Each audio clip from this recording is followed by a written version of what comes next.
दोस्तों नमस्कार। उत्तर प्रदेश को उत्तम प्रदेश बनाने का वादा किया था मुख्यमंत्री योगी आदित्यनाथ ने, लेकिन उत्तर प्रदेश में कुछ ऐसी वारदातें, कुछ ऐसे काम हो रहे हैं जिसमें आम जनता कहीं नहीं है। केवल सरकार की नुमाइंदगी करने वाले चंद लोग हैं और जनता कहीं दिखाई ही नहीं दे रही है। उत्तर प्रदेश लोक सेवा आयोग ने एक नोटिफिकेशन जारी किया है। उस नोटिफिकेशन के तहत दिसंबर माह में 2 एग्जाम होंगे।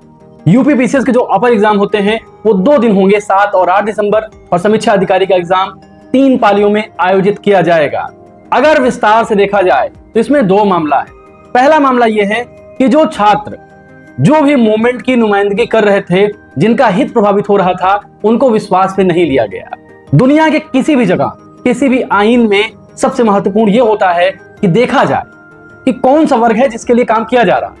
उस वर्ग से ही कोई सलाह मशविरा नहीं किया गया और नॉर्मलाइजेशन जैसी प्रणाली को लागू कर दिया गया।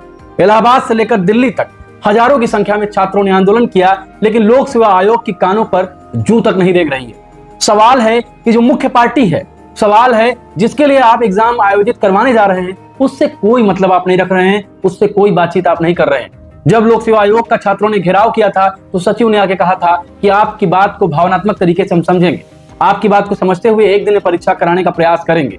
लेकिन छोड़िए, सचिव की बात छोड़िए, कुछ दिन बाद नोटिफिकेशन जारी कर दिया गया और उसके 1 दिन पहले ट्विटर पर 2,97,000 ट्वीट हुए थे नॉर्मलाइजेशन के विरोध में। इसका मतलब है कि लगभग 3 लाख विद्यार्थी डायरेक्टली इन्वॉल्व थे इसके विरोध में। जो पार्टी एग्जाम देने जा रही है वो प्रणाली में बदलाव नहीं चाहती है, आप चाहते हैं प्रणाली में बदलाव करते हैं।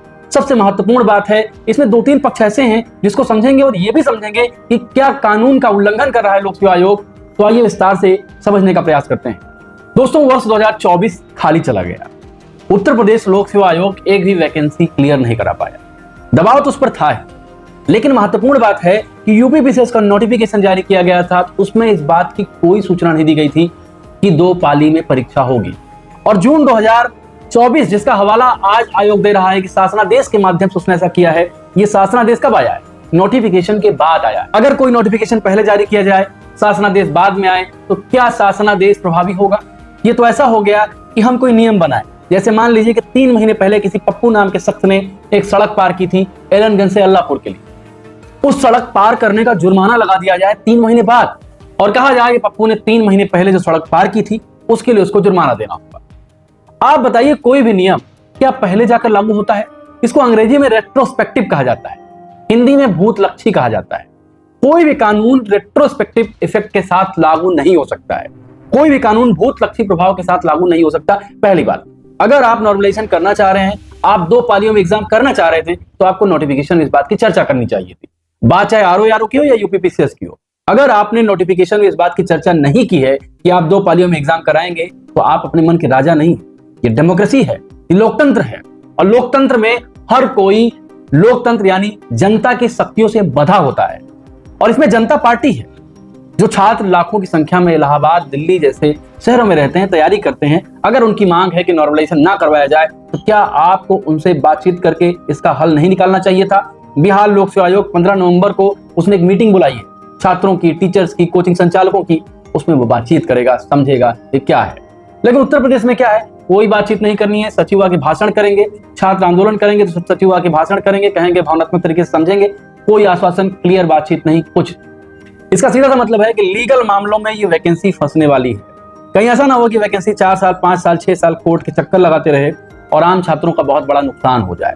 11 नवंबर 2024 को आम छात्रों ने एक आंदोलन की तैयारी करी है, अहिंसक तरीके से आंदोलन की तैयारी करी है, गांधी के रास्तों पर, अंबेडकर के रास्तों पर चलने की तैयारी करी है। उनकी मांग है कि नॉर्मलाइजेशन रद्द हो। उनकी मांग हो कि 1 दिन परीक्षा हो, चाहे परीक्षा टल जाए। ऐसा लोक सेवा आयोग की तैयारी करने वाले, लोक सेवा आयोग की परीक्षा की तैयारी करने वाले छात्रों का कहना है। छात्रों का एक बहुत बड़ा धारा नॉर्मलाइजेशन के विरोध में है और इस विरोध को शासन को समझना चाहिए। एक महत्वपूर्ण बात और मैं कहना चाहूंगा, कुछ छात्र इस बात को लेकर बड़े कंफ्यूज होते हैं कि लोक सेवा आयोग की बात का विरोध करें या सरकार का। देखिए, शासनादेश के माध्यम से अगर लोक सेवा आयोग कोई परीक्षा आयोजित करवाने की बात कर रहा है, जो जून 2024 की बात वो कर रहा है, इसका मतलब है कि शासन का प्रत्यक्ष सहयोग लोक सेवा आयोग को है कि आप एग्जाम आयोजित करवाइए और नॉर्मलाइजेशन के माध्यम से ही करवाइए।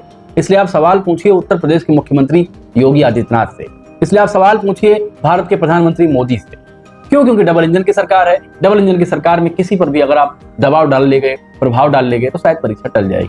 इसका एक तरीका हो सकता है कि ऑनलाइन टेंडरिंग करवाइए, और दूसरा तरीका हो सकता है कि अहिंसक तरीके से अपनी बात रखिए, हिंसा का हा ना हो, जिसमें अपनी मांग, अपनी लीगल मांग, अपनी उचित मांगों को उचित माध्यम से उचित चैनल द्वारा प्रचारित करिए।